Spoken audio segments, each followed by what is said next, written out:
اور حکمران جو ہیں کہ اس طرز کے اعلانات کرنے کے بڑے ماہر بھی ہوتے ہیں جی اور ان کا مربوط مشغلہ بھی ہوتا ہے جی وگرنہ اصولی طور پر ہم دیکھیں تو پاکستان کی تاریخ میں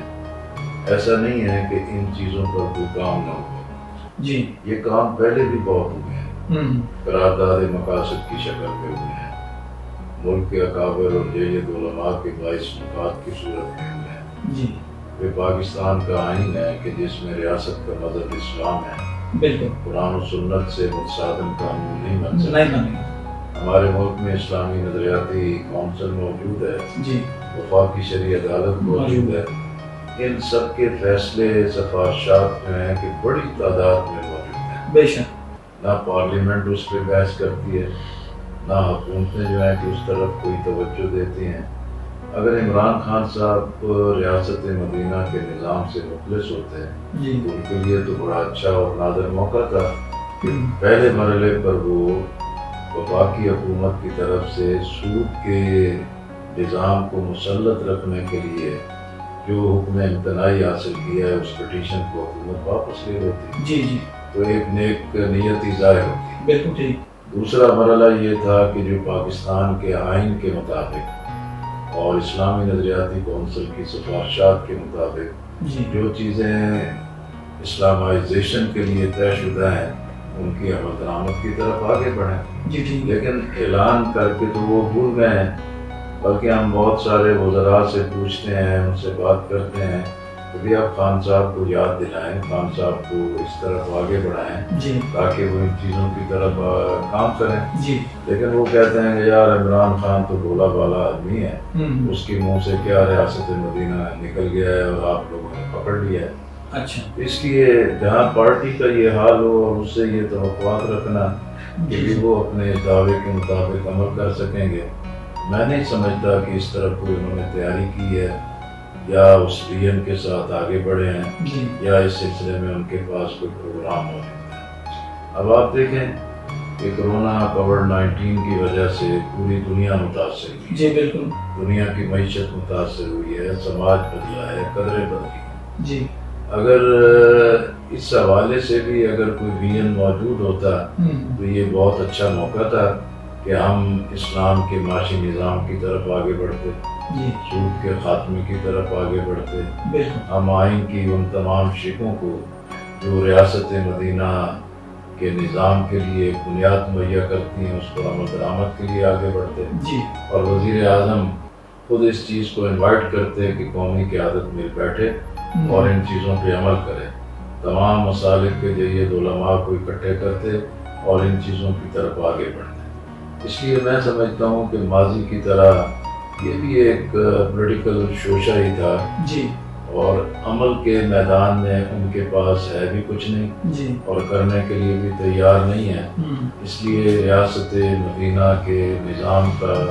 یہ نعرہ بھی ایک خالی نعرہ ہی ہے اور اس کی پشت پہ عمل ویژن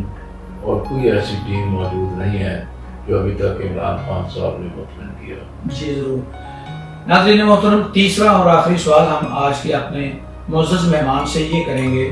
کہ وہ آپ کو آگاہ کریں کہ پی ٹی آئی حکومت کا جو کشمیر ایشو پر سٹانس ہے یا ان کا جو موقف ہے اس حوالے سے ہمارے معزز مہمان اس بارے میں کیا آگاہ فرمائیں گے؟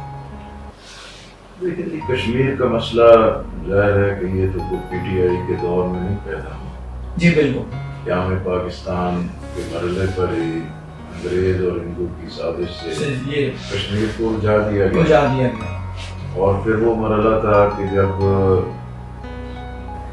کشمیر کی آزادی کے لیے عوام بھی اٹھ کھڑے ہوئے قبائل کے عوام بھی ساتھ مل گئے جی جس سے آزاد کشمیر کا علاقہ آزاد ہو گیا گلگت بلتستان کا علاقہ آزاد ہو گیا اور مجاہدین جو ہیں کہ وہ سری نگر تک پہنچ چکے تھے جی لیکن ہندوستان نے اپنی شکست کو دیکھتے ہوئے اقوام متحدہ سے رجوع کیا جی جی اور وہاں بھی پاکستان کی اس وقت کی حکومت نے جو ان کے ٹریپ میں آ کے چیزوں کو طے تو کر لیا جی جی اب وہی ہمارے پاس ایک ایسا بیسک ڈاکومنٹ ہے بنیاد ہے کہ کشمیر متنازع ہے جی اور کشمیر کے عوام کو یہ آزادانہ حق ملے کہ وہ اپنے مستقبل کا خود فیصلہ کر سکیں. ٹھیک لیکن اب یہ 73 سال کی تاریخ ہے، اس میں ہماری کئی حکومتیں آئیں اور چلی گئیں جی اور بے شمار مواقع پیدا ہوئے کہ بھی کشمیر کے مسئلے کے حل کے لیے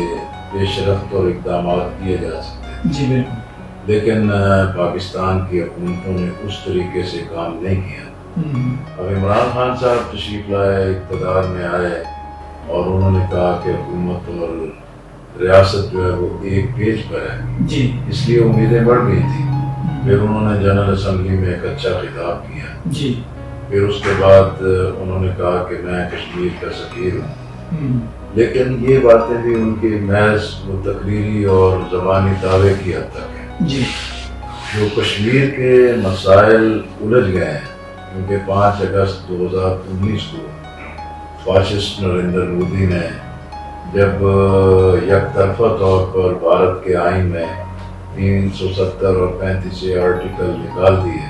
کہ جس سے اس کی متنازع حیثیت کو ختم کرے. جی حالانکہ یہ اقوام متحدہ کے ریزولوشنز کے مطابق ایک متنازع علاقہ ہے. جی بالکل. اسے یک طرفہ طور پہ ہندوستان ختم بھی نہیں کر سکتا. یہیں سے عمران خان سرکار کی ناکامی ظاہر ہوتی ہے جی کہ انہوں نے نہ ہی کوئی متفقہ قومی کشمیر پالیسی بنائی ہے جی اور نہ ہی قومی قیادت کو متحد کیا ہے.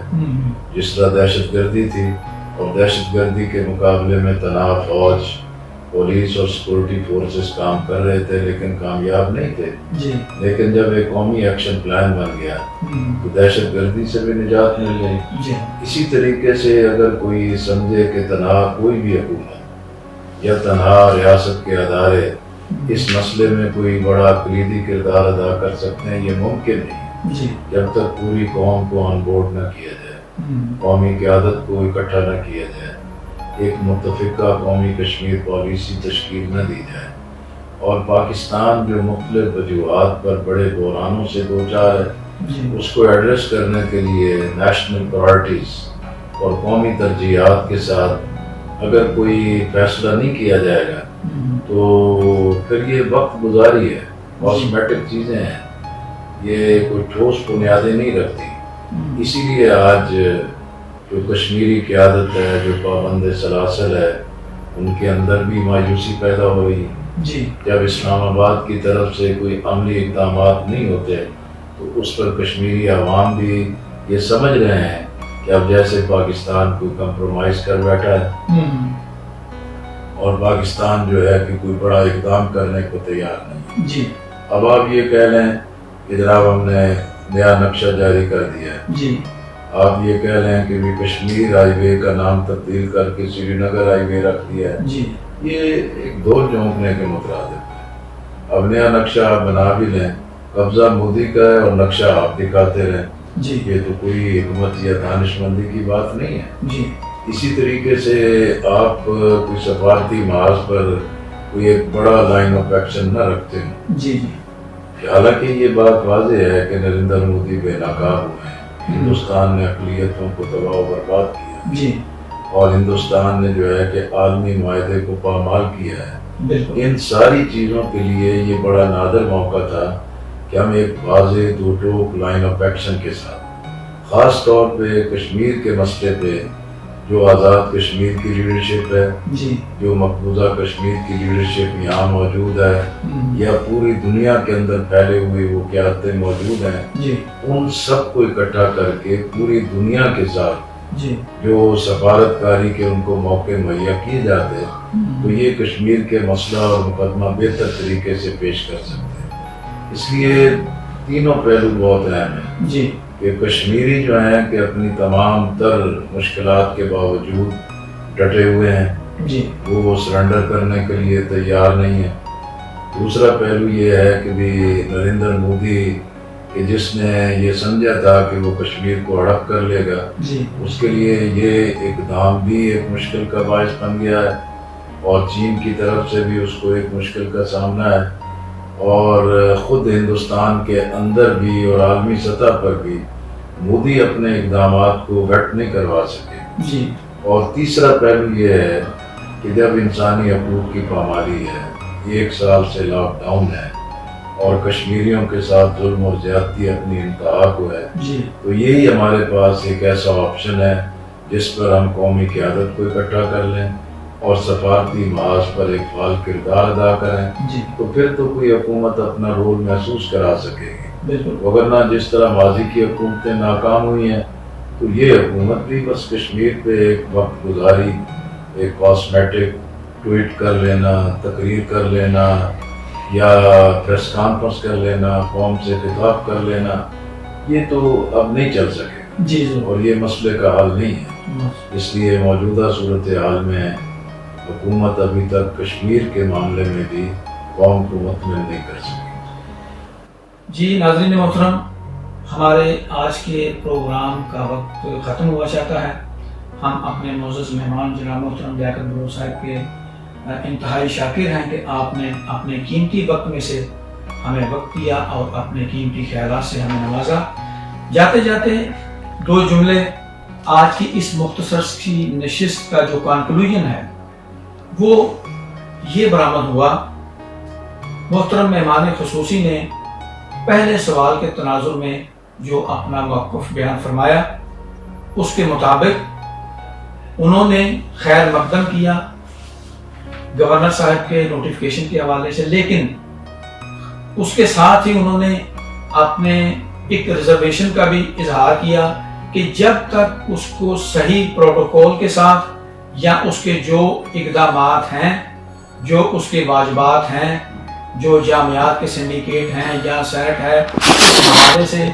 اس کو نہ گزارا جائے تب تک وہ کسی کارآمد نہیں ہو سکتا۔ دوسرے حوالے سے جو دوسرا سوال کیا اس میں اور تیسرے سوال کے جوابات کو اگر خلاصے کے طور پر لیا جائے تو مہمان خصوصی یہ فرماتے ہیں کہ دونوں کشمیر ایشو اور ریاست مدینہ کے حوالے سے موجودہ طور پر موجودہ حکومت کے پاس سوائے بلند باغ داموں کے اور کچھ نہیں ہے۔ یہ ہمارا اس پروگرام کے توسط سے ارباب اختیار کے لیے پیغام ہے کہ عملی اقدامات کریں۔ وقت بہت گزر چکا ہے، موجودہ نسلیں جو ہیں وہ عمل کی متقاضی ہیں۔ اگلے پروگرام تک کے لیے اپنے میزبان طاہر عباس العصری کو اجازت دیجیے۔ اللہ حافظ۔